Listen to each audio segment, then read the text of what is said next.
السلام علیکم دوستو، آپ کے لیے ایک مختلف ویڈیو لے کر حاضر ہوا ہوں کیونکہ بہت سارے سوالات مجھے اپنے جاننے والوں میں کمنٹس کی شکل میں، میسیجز کی شکل میں مل رہے تھے، جو ملک کی معیشت کو لے کے، حالات کو لے کے اور اسٹاک مارکیٹ کی جو اچھال ہے، جو بڑھ رہی ہے، اس کو لے کے تھے۔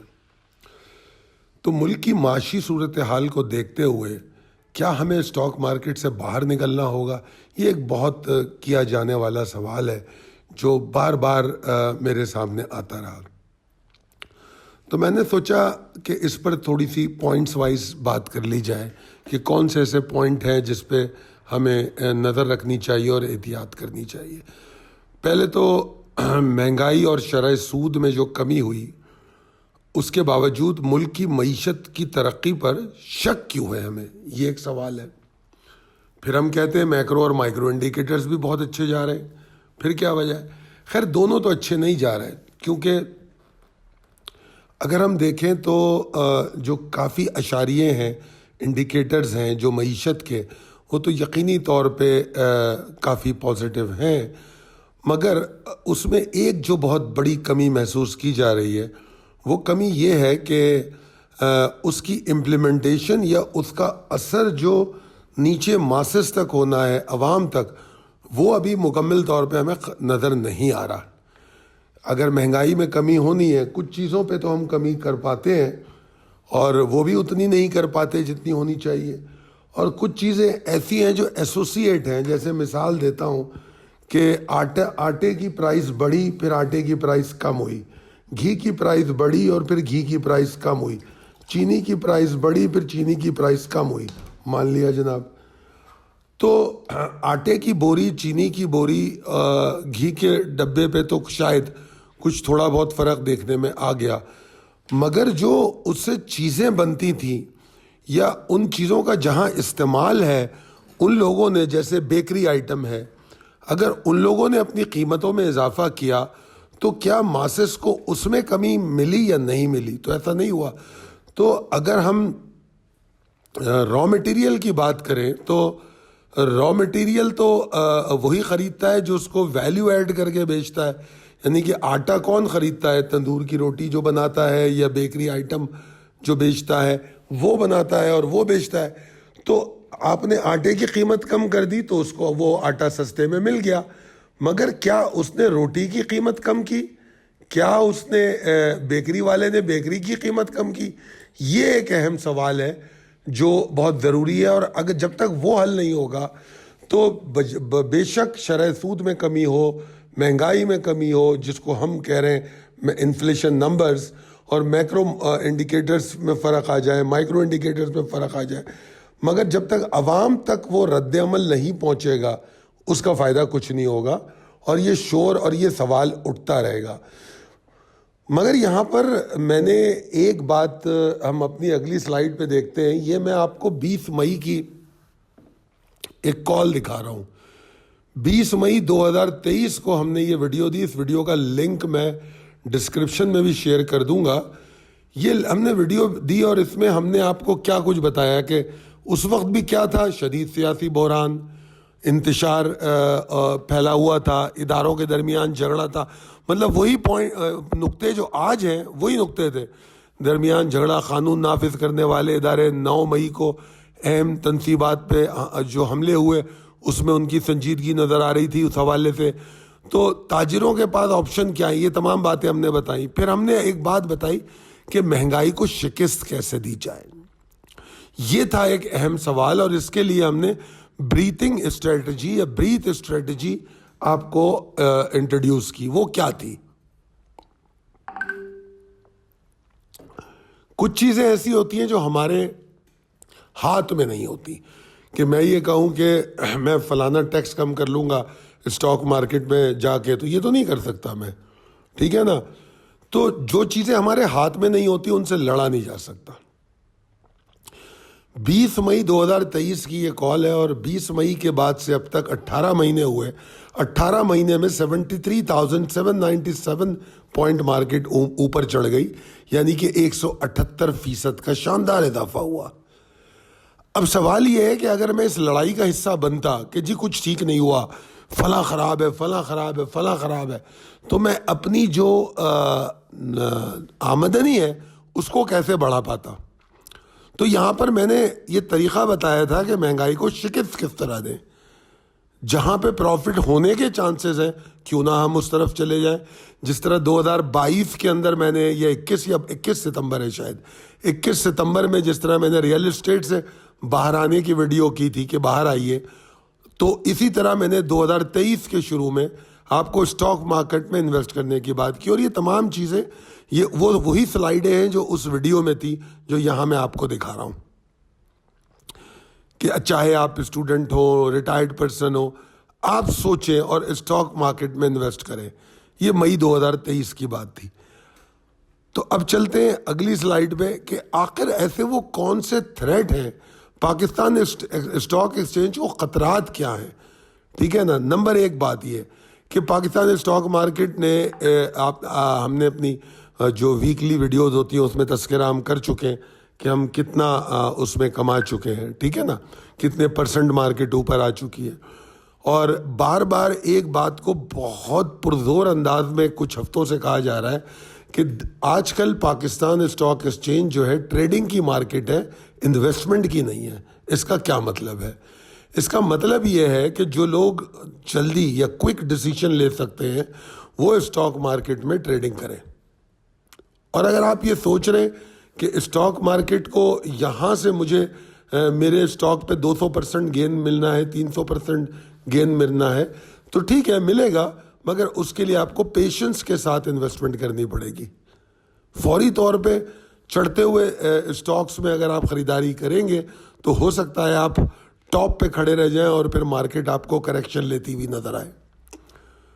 ایسا نہیں ہے کہ مارکیٹ کریش ہو جائے گی یا کوئی پرابلم آ جائے گی.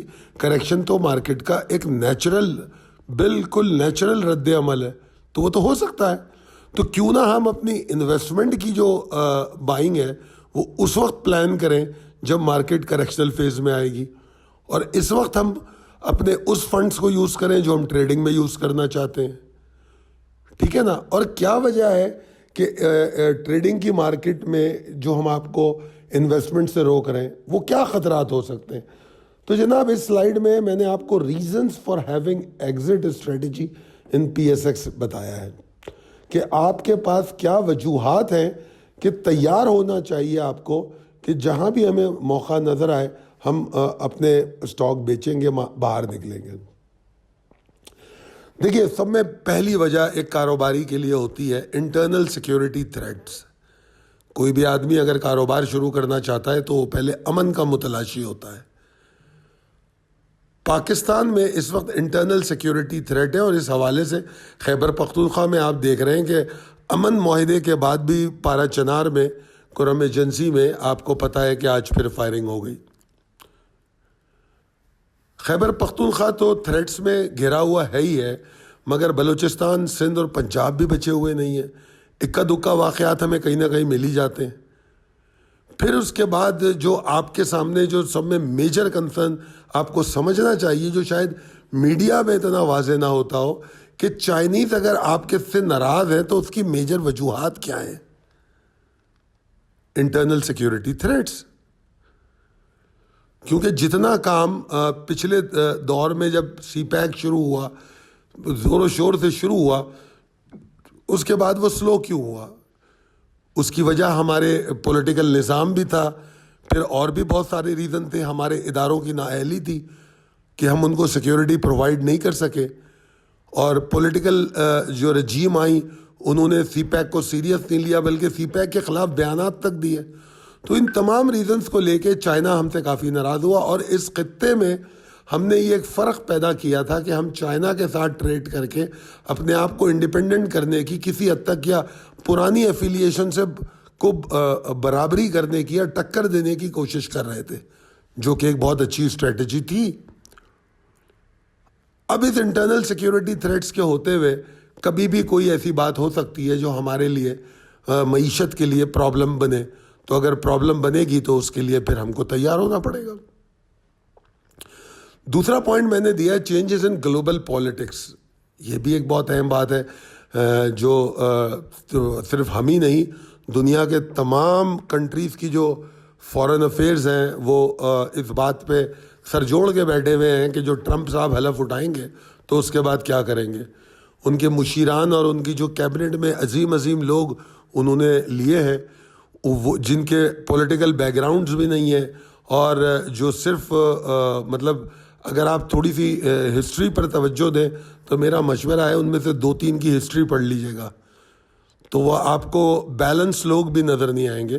بے شک کامیاب لوگ ہوں گے، میری نظر میں کامیاب ہونا کوئی اتنی بڑی بات نہیں ہے جتنا انسان کا بیلنس ہونا بڑی بات ہے.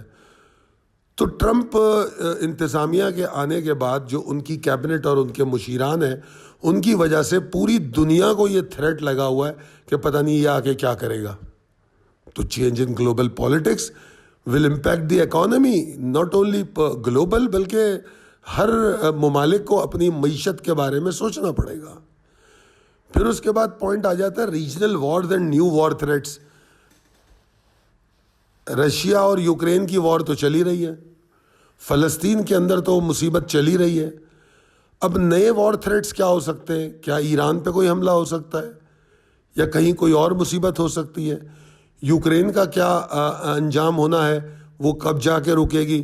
فلسطین میں امن کب پیدا ہوگا؟ یہ تمام چیزیں یہ بھی گلوبل پالیٹکس کا حصہ ہیں. اب آ جاتے ہیں اپنی پالیٹکس پہ، کرنٹ پولیٹیکل انسٹیبلٹی. تو جناب یہ کوئی ڈکی چھپی بات تو ہے نہیں. ہمارے ملک میں تو بدنصیبی ہے کہ پچھلے 20 سال سے پاکستان میں تو کامیڈی بھی پالیٹکس پر ہی ہو رہی ہے. ایک دور تھا کہ کامیڈی جو ہوتی تھی وہ کسی بھی اور موضوعات پہ ہوتی تھی، مگر اب تو جو بھی کامیڈین ہوتا ہے یا کوئی بھی مزاحیہ پروگرام بھی ہوتا ہے، میمز بھی بنتی ہیں تو وہ سیاست پہ بنتی ہیں. تو پولیٹیکل انسٹیبلٹی کی تو یہ حالت ہے، چاہے ان کی گفتگو اٹھا لیں یا ان کی شخصیات اٹھا لیں یا ان کے فیصلے اٹھا لیں، تمام چیزوں کو اٹھا لیں تو ایک مذاق بنی ہوئی ہے پولیٹیکل ہماری جو رجیمز ہیں. اس کے بعد پھر اگر میں بات کروں کہ یہ جو انسٹیبلٹی ہے، آج سے 5 دن پہلے میں نے ٹی وی پہ یہ نہیں سنا کہ شہباز شریف کی حکومت کو خطرہ ہے، مگر پچھلے 3 دنوں میں کئی ایسے تجزیہ کاروں کو یہ بولتا ہوا دیکھ رہا ہوں کہ، اور بلکہ شہباز شریف نے خود ایک ایسا اسٹیٹمنٹ بھی دے دیا ہے. تو اس سے لگتا ہے کہ وہ اپنے آپ کو اسٹیبل نہیں سمجھ رہے. دوسری طرف کافی سارے لوگ کہتے ہیں کہ جی گورنمنٹ بڑی اسٹیبل ہے. پھر ایک طرف بتایا جاتا ہے کہ عمران خان جیل سے رہا ہو جائیں گے، ایک طرف کہا جاتا ہے کہ وہ کسی طور پہ رہا نہیں ہوں گے. تو آخر ہے کیا، ہونا کیا ہے؟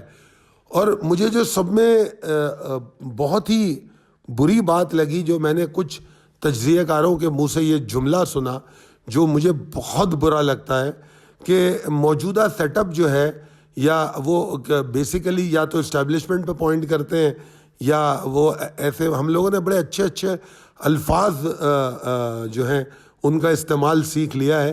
ریاست ایک لفظ ہم نے شروع کیا ہے، ریاست. مطلب ہم ریاست کس لیے یوز کرتے ہیں سب کو پتہ ہے. میں تو ایسے ایسے لفاظ دیکھتا ہوں پاکستان کی سیاسی تجزیہ کاری میں کہ احمد فراز اور جو حالی صاحب ہیں وہ بھی حیران ہو جائیں کہ یار کہاں سے ڈھونڈ کے لے کر آتے ہیں. تو جناب وہ بتا رہے ہیں کہ جو ریاست چاہتی ہے کہ موجودہ نظام چلتا رہے جب تک کہ معیشت میں استحکام نہیں آتا، اس کے بعد پھر الیکشن کرا دیں گے یا حکومت آپ کو دے دیں گے.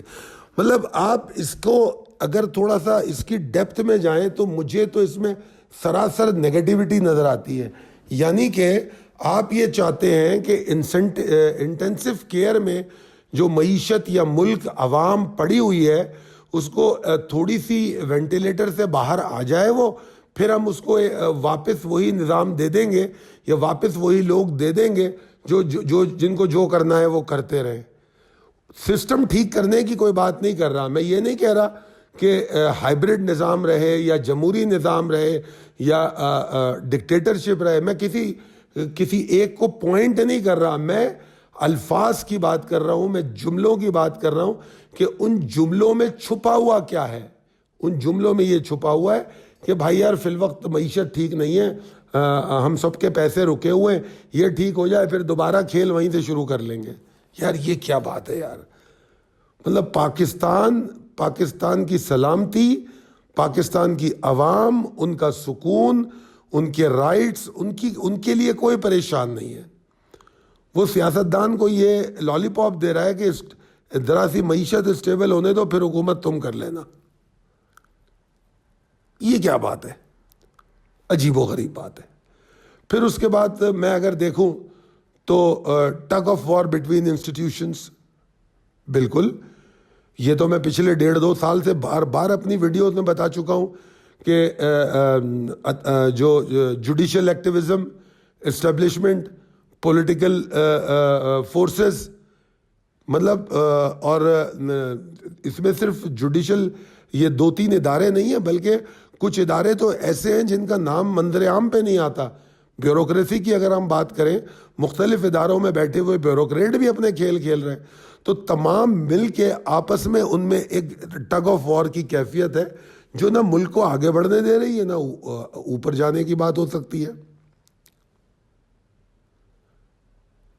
اور ان تمام ریزن کو لے کر جو لوگ کنونس نہیں ہیں, جو ابھی کچھ دیر پہلے میں نے کہا کہ باوجود اس کے کہ مثبت اکنامک انڈیکیٹر موجود ہے, بالکل موجود ہے, اس کے باوجود بھی پبلک جو ہے ان اکنامک انڈیکیٹرز کو ماننے کو تیار نہیں ہے. وہ کہتی ہے کہ یہ اشاریہ جھوٹ ہے, کوئی انفلیشن کم نہیں ہوئی, کوئی انٹرسٹ ریٹ سے فرق نہیں پڑا. کیوں نہیں پڑا؟ اس لیے کہ عوام تک اس کا اثر پوری طرح پہنچا ہی نہیں سکے. یہاں پر مسئلہ 2 ہے, ایڈمنسٹریشن اینڈ ریگولیشن. جو موجودہ صوبائی حکومتیں ہیں یا وفاقی حکومت تو خیر ہے ہی نہیں, مگر جو صوبائی حکومتیں ہیں وہ صرف اپنے ایجنڈوں پہ اپنے پولیٹیکل کیپٹل کے لیے کام کر رہی ہیں. صوبائی حکومت اور وہ کیا کہتے ہیں جو میونسپل کارپوریشن ہوتی ہیں, جو بلدیاتی ادارے ہوتے ہیں, صوبائی حکومت اور بلدیاتی حکومت وہ ادارے ہیں یا ڈپٹی کمشنرز وہ لوگ ہیں جو اینڈ تک اس فرق کو لے کر جا سکتے تھے. وہ تو ایسا کرتے نظر نہیں آ رہے. وہ پنجاب میں کچھ بانٹتی بھی نظر آئیں گی محترمہ سی ایم صاحبہ. خیبر پختونخوا کے سی ایم جو ہیں وہ جتھے لے کر اسلام آباد کی طرف جانے کی بات کریں گے. اتنی پولیٹیکل انریسٹ اسلام آباد میں تھا اور اس وقت پارا چنار میں تباہی مچی ہوئی تھی اور سی ایم کو اس کی کوئی فکر نہیں تھی. تو پھر بلوچستان اور سندھ کی کیا بات کروں میں. اس وقت پھر بھی اگر دیکھا جائے تو شاید میں نے کچھ لوگوں کے رپورٹس میں دیکھ رہا تھا کہ نسبتاً سندھ میں کچھ جو مراد علی شاہ ہیں وہ کچھ تھوڑا بہت کام کرتے نظر آئے, مگر پھر وہ بھی اپنے پولیٹیکل کیپٹل کے لیے کام کر رہے ہیں. اگر بڑے شہر کو دیکھ لیں کراچی اور حیدرآباد کو, تو اس میں تو ٹوٹل تباہی ہے, کوئی ایسا کام نہیں ہو رہا. بلوچستان کے بارے میں میری اتنی معلومات نہیں ہے, اس پر میں پوائنٹ نہیں کروں گا, مگر وہاں سرفراز بگٹی صاحب کو میں نے کچھ نئے کام شروع کرتے ہوئے دیکھا ضرور ہے, اس کو پڑھا ضرور ہے. تو اوور آل اگر دیکھا جائے تو جو لوگ کنونس نہیں ہو پا رہے, ہمیں یہ سمجھنے کی ضرورت ہے اشاریے درست ہوئے.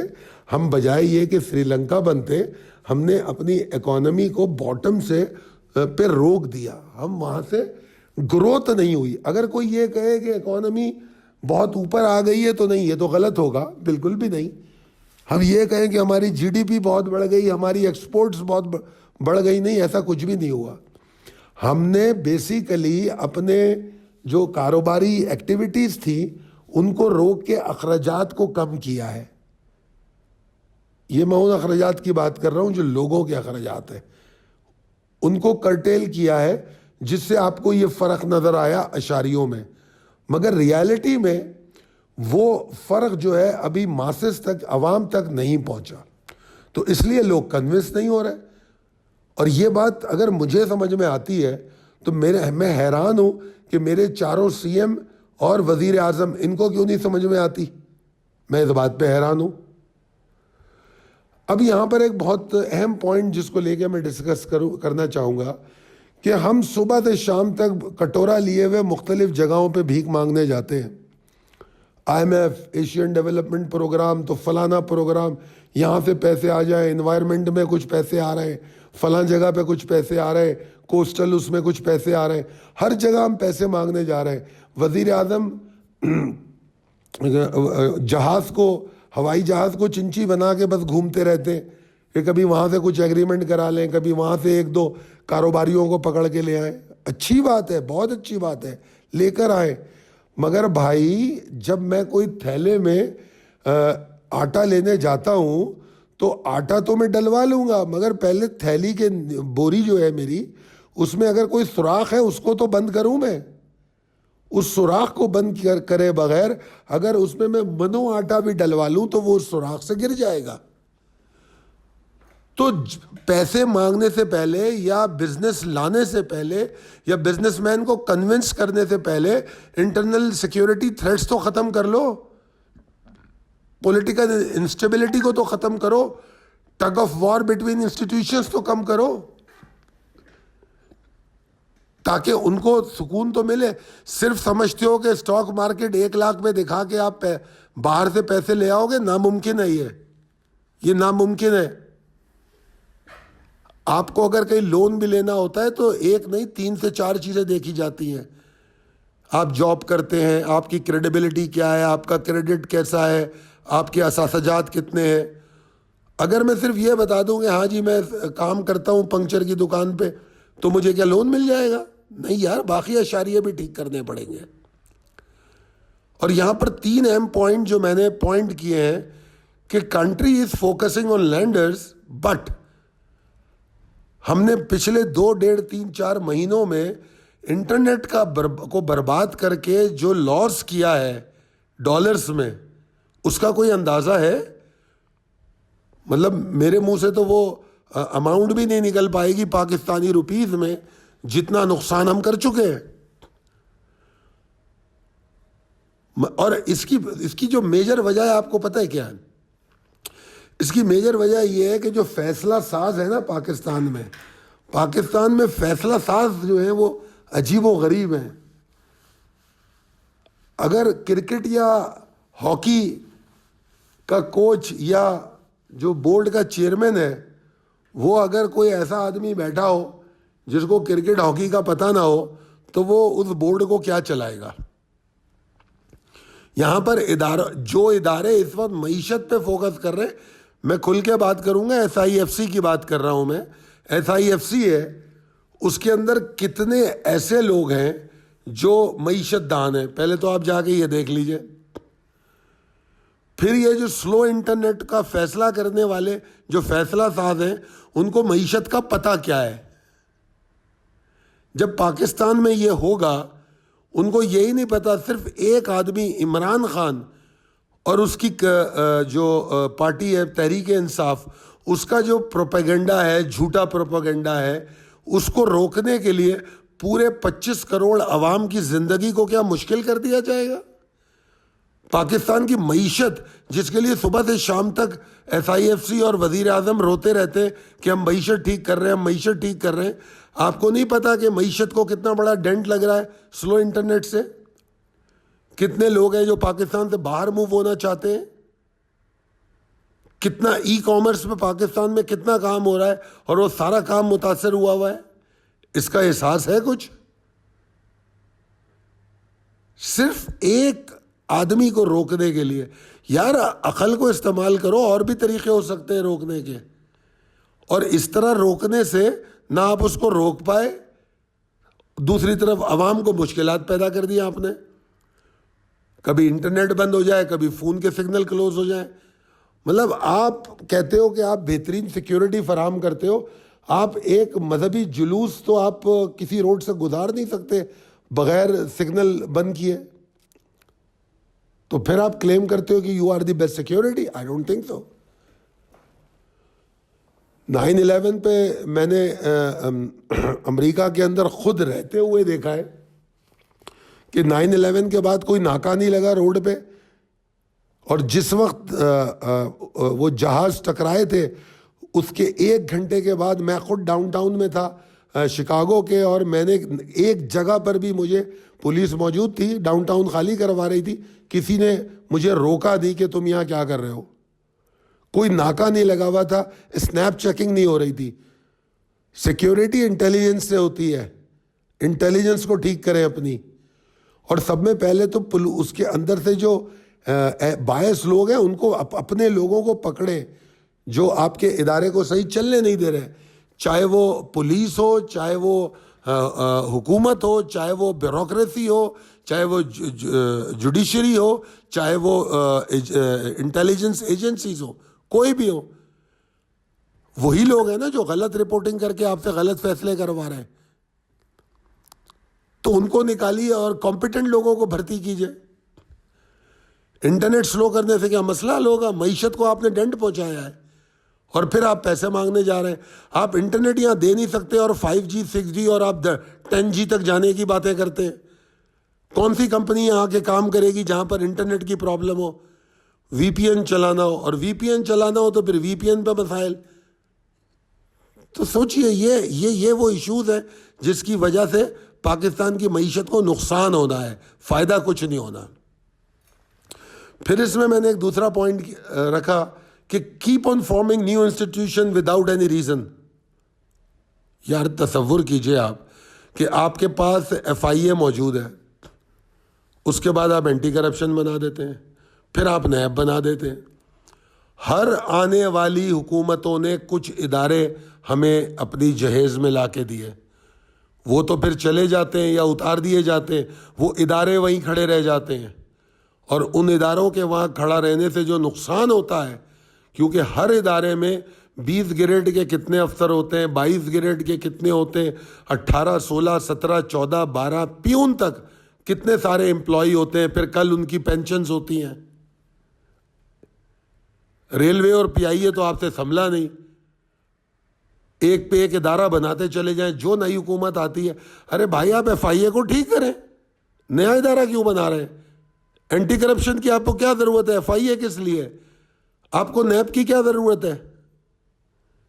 نئے نئے ناموں کے ادارے بنا کے آپ بیوقوف بنا رہے ہو، لوگوں کو بھرتیاں کرنے کے ریزنز ڈھونڈتے ہو، اپنا پولیٹیکل کیپٹل گین کرنا چاہتے ہو۔ بوجھ کس پر پڑتا ہے؟ عوام پہ۔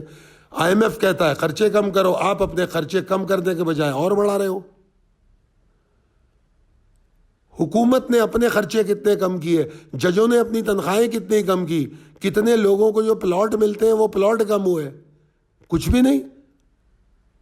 عوام کرائے کے مکان میں رہ رہی ہے، کرائے بڑھ رہے ہیں، اس پر تو کوئی کام نہیں ہوا۔ تو گورنمنٹ اپنے ایکسپنسز اگر کم نہیں کر سکتی تو خدا را عوام کو بھی نہ کہیں کہ وہ اپنے ایکسپنس کم کرے، یا عوام کو وہ مہنگائی نہ دے۔ اگر آپ عیاشی سے جینا چاہتے ہو تو ان کو جینے کے لیے تو جینے دو۔ لوڈ شیڈنگ گیس کی وہ برداشت کریں، بجلی کی وہ برداشت کریں، سلنڈر خرید کر لے کر آئیں، سلنڈر کی پرائز دیکھیں، اور آپ فری گیس لیں، آپ فری بجلی استعمال کریں۔ دیٹس ہاؤ یہ اس طرح ملک چل سکتا ہے۔ پھر ایک لفظ یوز کرتے ہیں ریاست تو ماں ہوتی ہے۔ میں نے تو ایسی کوئی ماں نہیں دیکھی جو پہلے خود روٹی کھا لے اور پھر بعد میں بچے کو کھلائے۔ تو خدارہ پاکستان میں اس جملے کا مطلب کو چینج کر دو، ریاست ماں نہیں ہوتی۔ اگر ریاست ماں ہوتی ہے تو سب میں پہلے اپنے اخراجات کم کرے، پہلے عوام کو روٹی دے، پھر نوالا اپنے منہ میں ڈالے۔ اگر یہ کر سکتے ہو تو پھر یہ کہو ریاست ماں ہوتی ہے۔ پھر اس کے بعد میں آؤں گا آخری بات پہ کہ موسٹ ایڈیوٹک اسٹیٹمنٹ جو میں نے اپنی اس پوری زندگی میں بچپن سے لے کے آج تک سن رہا ہوں۔ ویسے تو میں نے 2 کا ذکر کیا، ایسے بہت سارے ہیں۔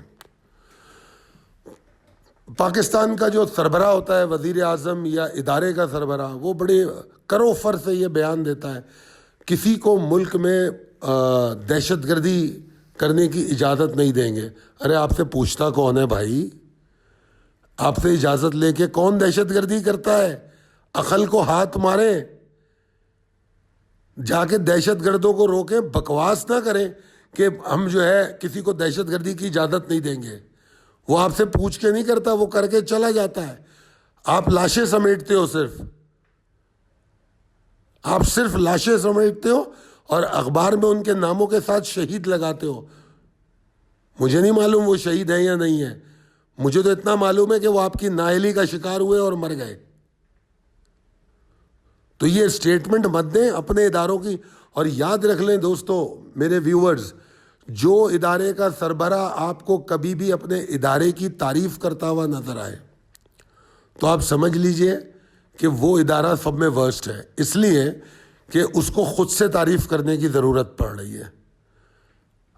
اگر ادارہ اچھا ہوگا تو وہ کبھی بھی ادارے کے سربراہ کو یہ بولنا نہیں پڑے گا کہ ہم جو ہے بہترین کام کر رہے ہیں. کام اس کا بولے گا. پوائنٹ سمجھ رہے ہیں آپ میرا؟ تو یہ جو بے وقوفانہ اسٹیٹمنٹس ہیں ان کو بند کریں اور توجہ دیں کہ جو عوام تک اس کا نتائج پہنچے. کمیٹیاں بنا دیں، جوڈیشل کمیٹی بن جائے، کیا بولتے ہیں اس کو، جوڈیشل بینچ. اس کے بس یہ بنا دیا. کتنے دن تک یار پارا چنار میں اتنے بچے دوائیاں نہ ملنے سے مر گئے، دل خون کے آنسو روتا ہے. پاکستان کو غازہ بنا کے رکھ دیا.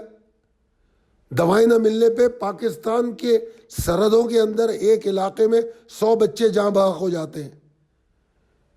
آپ کلیم کرتے ہو کہ آپ کی کرنسی وہاں چلتی ہے، وہ آپ کا ملک کا حصہ ہے. آپ کیسے کلیم کرتے ہو یار؟ آپ وہ دوائی تک تو پہنچا نہیں سکے 100 بچوں کو جو پاکستان کا مستقبل تھے. 100 بچے مر گئے صرف دوائیاں نہ پہنچنے سے، اور وہاں کے راستے نہیں کھول سکے. لوگ پتہ نہیں کون کون سے راستوں سے اس ایریے سے باہر نکلنا پڑتا ہے، ان کو آنا پڑتا ہے. اور آپ کلیم کرتے ہیں کہ آپ وہ پاکستان کے اندر ہے. یا تو آپ ڈکلیئر کر دیں کہ وہ پاکستان میں ہی نہیں ہے، یا پھر اپنی ریٹ قائم کر کے بتائیں. اور وہ اکیلا ابھی تو وہاں پر فساد ہوا ہے تو پتہ ہے کتنے ایسے اور پاکستان میں ایریا ہیں جہاں پر آپ کی ریٹ صرف نام کی ہے، آپ کی کوئی ریٹ شیٹ نہیں ہے وہاں پر. یہ کیا ہے؟ جرگے فلانے یہ جو ہوتے ہیں، آئی ڈونٹ نو، سندھ میں بھی ہوتا ہے، پنجاب میں بھی ہوتا ہے کہ فلانا فیصلہ کرے گا. یہ کیا پیرل جوڈیشل سسٹم ہے؟ عدالتیں موجود ہیں. You don't need jirga. Arrest them اور برنگ دیم انٹو کورٹ. آپ ان کو ارسٹ تک تو کر نہیں سکتے. تاریخ کی بات کرتے ہیں کہ ان کی تاریخی حیثیت ہے. کون سی تاریخی حیثیت ہے یار؟ 100 بچہ دوائیوں کے نہ ہونے سے مر گیا، یہ تاریخی حیثیت ہے ان کی. So all these are most idiotic comments as far as میں سمجھتا ہوں. آئی ایم سوری، تھوڑا سا میں جذباتی ہو گیا. اب یہ تمام باتیں میں کر کیوں رہا ہوں؟ $1,000,000 کوشچن یہاں پر یہ ہے کہ بھائی بائی کریں، سیل کریں یا ہولڈ کریں. یہ اسٹاک مارکیٹ کے لیے اس وقت $1,000,000 کوشچن ہے. میں بار بار یہ بات سمجھا رہا ہوں کہ the market is for the traders. Trading quick decision لے سکتے ہو، آؤ مال خریدو، بیچو، نکلو. جو اسٹاک میں ایگزاسشن آئے صبح سے شام تک ٹریلنگ اسٹاپ لاس کی میں بات اپنی ہر ویڈیو میں کر رہا ہوں.